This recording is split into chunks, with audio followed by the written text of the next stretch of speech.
Hello, it's Diana from the Dianaverse, and I'm here today to do the new moon in Aries forecast. The new moon is happening on March 21st at 10:23 a.m. That's Pacific Standard Time because that's where I am at. Happy birthday to all the Aries out there. Hope you're having a great birthday month. Remember to like this video if you want to see it pop up in your feed again, and subscribe if you want to get notifications of when these come out so you don't have to remember, and share with all your astro friends. So we've got also the spring equinox happening today. That's Austera in Northern European spirituality, nature-based spirituality traditions. And Austera is when, or Astara, I'm not sure how you pronounce it actually, but that is when we see all the little images of bunnies because they nest this time of year, making all their little numerous bunny babies, and painting eggs because the chickens are starting to lay again, and all the things that you see in nature that started this year. The plants are starting to come up. You've got flowers starting to bloom. A very happy holiday. So the celestial flavor is changing in the sky. The sun is moving into Aries. Mars is coming out of his shadow, and he's going to be moving into Cancer on the 25th, which is Saturday. And Saturn just moved into Pisces, so that's a big change. Pluto moves into Aquarius on the 23rd. That's a big move. Ooh, it's a big week for movement in the skies.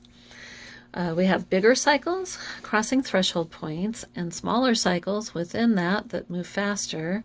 So some of the smaller cycles can happen more than once while the bigger cycles are going on. Kind of like clock gears where you have things moving at different rates, but they're still kind of working together. For example, the Aries sun will happen many times before Pluto gets into Aries, because Pluto is way the heck out there and moves much slower. These smaller cycles are where we get many chances to work on parts of the bigger cycles as they're happening. The fastest of these is the moon, which goes through all the signs each month and moves through a sign in about 2.5 days, very slightly, but that's about the time frame on that. So you get all these little chances to work on the bigger cycles. So you can keep an eye on the small picture, the little things that you're focused on working on, and then you also want to keep an eye on your bigger plans and the bigger cycles and how these little steps are going to get you to those big steps you want to make. So what's going on in Aries right now? The sun is going to be at 0 degrees at the new moon lunation at the start of the week on Tuesday. So it's not always at 0 degrees of a sign when it's at the new moon, but this is. So it's a really like fresh start on this particular new moon this year. Now if we look at the opposite sign, because I'm always looking at the polarity at the moon lunations, it's going to be Libra, and what's in Libra right now is Ceres. So Ceres is the asteroid. It's an asteroid. It's the one most connected with the harvest. Its symbol, its glyph is representative of a grain, and we're about as far from last year's resources at this new moon as we're going to be. So there's kind of a dynamic tension between the resources we can count on that we already have and taking action to build new resources. So that's something to be very aware of. By Saturday, the ruling planet of Mars will be moving into Cancer.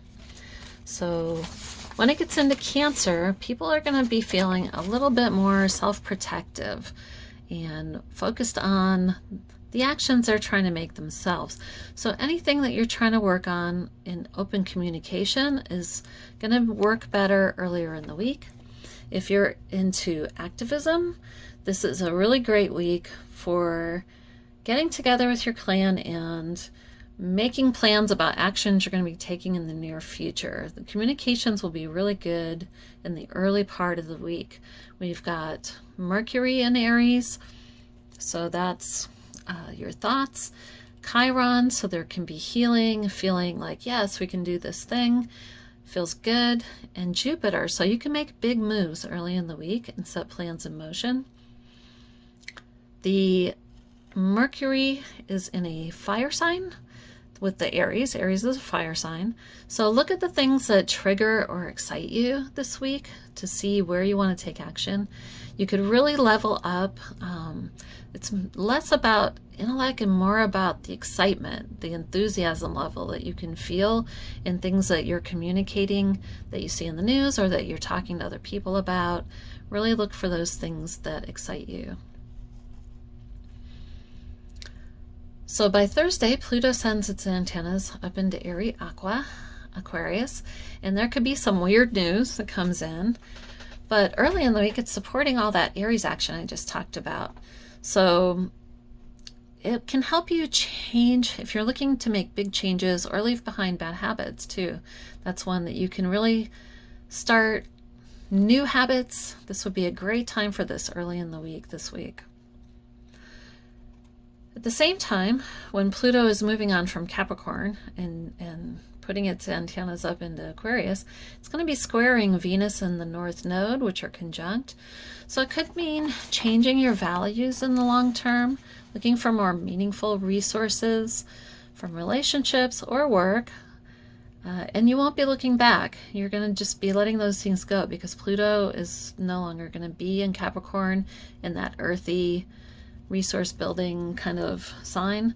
So especially Tuesday, if you're thinking about relationships, because it'll be with Juno there, which is about the relationships, romantic or otherwise, can be friends, can be co-workers, deciding if they're really good for us, if that's what we really want to hold on to. Could be all about your work. Venus is all about resources, whether you're doing something that you really resonate with, or if you want to let go of things that you really don't resonate with anymore. This is a time to change those things. So the plant friends I'm recommending for this lunation would be key movers. If you're talking Chinese medicine, one of the forces they recognize is the key. This is sort of a life force energy, how much energy you have. So citrus peel would be really good for that. That invigorates the movement of energy in the body. You can add that into teas. You can add that into, I like it in soups and things. It adds a really bright spot of flavor and things like that. So you could save your citrus peels with citrus season. If you're going to do that, make sure you use organic peels because non-organic oranges could have stuff sprayed on the peels or waxes that you really don't want to ingest so much. The other direction you could go would be adaptogens like ashwagandha. Ashwagandha, the name itself in Ayurveda smells like a horse. So if you think of horses, they're energetic and have a lot of strength. And so that's a great adaptogen.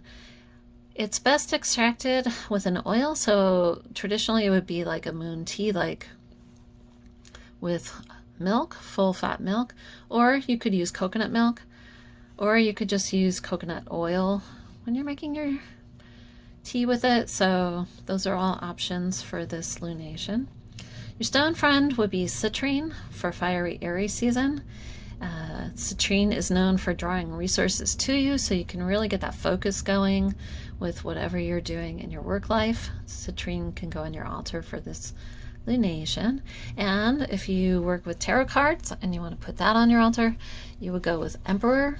The Emperor is ruled by Aries, and you can see that in the red color in the Emperor card, the traditional cards. His throne has ram's heads on it denoting the Aries, and you see that mountain in the background. That could be a volcano that could blow.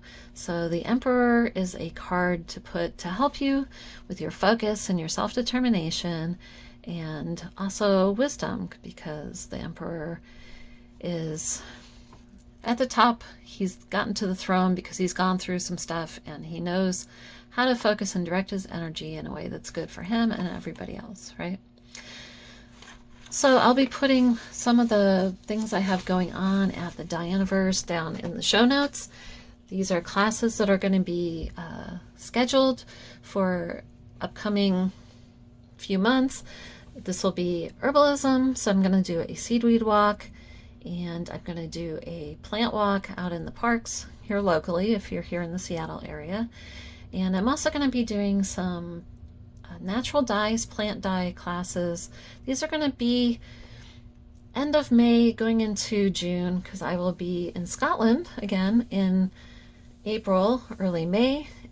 I will try to keep the show going over there. It depends on the receptivity out where I'm going to be staying, but I'm hoping that I will be able to continue to post these on the lunations. I'm going to be out there for Beltane, which is very exciting to me because Northern Europe is where Beltane is celebrated, and we have found a Beltane celebration. I'm super excited about that. And anyway, for all the places you can find me, my Patreon, where I post my classes, that will be listed down below in the show notes so that you can keep track of when I have things upcoming. Okay, so y'all take care. I hope you have a fantastic new moon and you have a lot of determination and energy